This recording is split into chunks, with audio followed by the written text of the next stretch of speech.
if you find yourself in a hopeless state where you feel like your heart has in fact become hard, and you have developed this sort of a problem, sometimes the religious personality or the appearance of the religious personality is very intimidating. It's hard to talk to them. It's hard to be, you're scared to be around them because you know they're going to talk down to you about something. Right? You're afraid of them.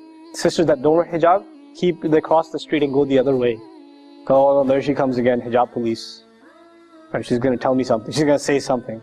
Make me feel bad. Right? Now, on the one hand, that's paranoia, but on the other hand, sometimes it is true. There are people that are very condescending to others. They're arrogant towards others. Tell me this. Weren't you a party animal not too long ago? And when people try to tell you about it, how did you behave towards them? Did you forget where you came from? How far Allah brought you? Right? People forget that. People forget where they used to be and where Allah brought them. And then years later, they see someone who's a party animal and say, Astaghfirullah, how could he be like that? Where were you? That guy should remind you of yourself. You were exactly like that. So you should remember Allah's favor upon you. وَكُنْتُمْ عَلَى شَفَا حُفْرَةٍ مِّنَ النَّارِ. You used to be at the very edge of the fire. فَأَنْقَذَكُمْ مِنْهَا. He pulled you out of it. And it's in that ayah Allah says, فَأَلَّفَ بَيْنَ قُلُوبِكُمْ. Right? Same ayah. He put love between your hearts.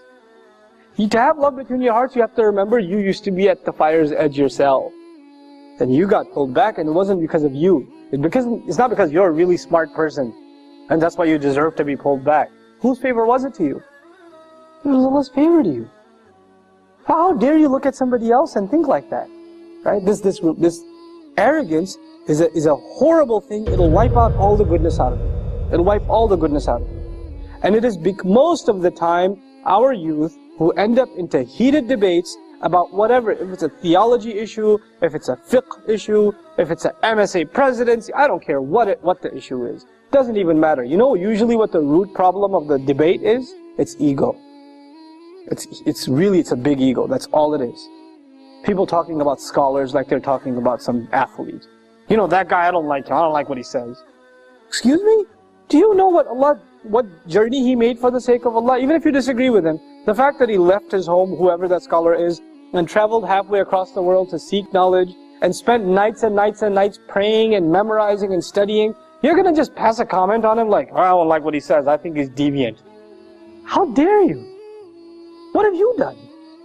What puts you in that position to be able to say that?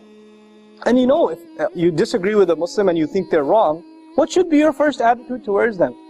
You should pass a verdict on them that they're headed to hell, or should you genuinely be concerned for them? And if you were genuinely concerned for them, you wouldn't talk to anybody else about them. Who would you talk to? Themselves. You would go and talk to themselves. If that was sincerity in you, you would address your concerns to them, not to anybody else. But this shows lack of sincerity. This shows ego.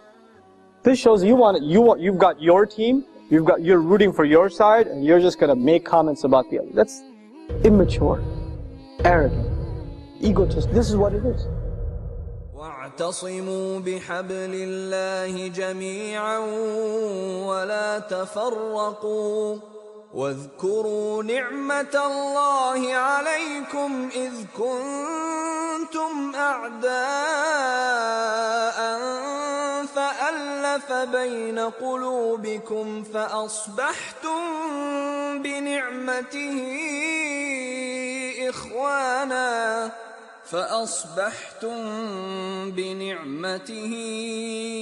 إخوانا وكنتم على شفا حفرة من النار فأنقذكم منها كذلك يبين الله لكم آياته لعلكم تهتدون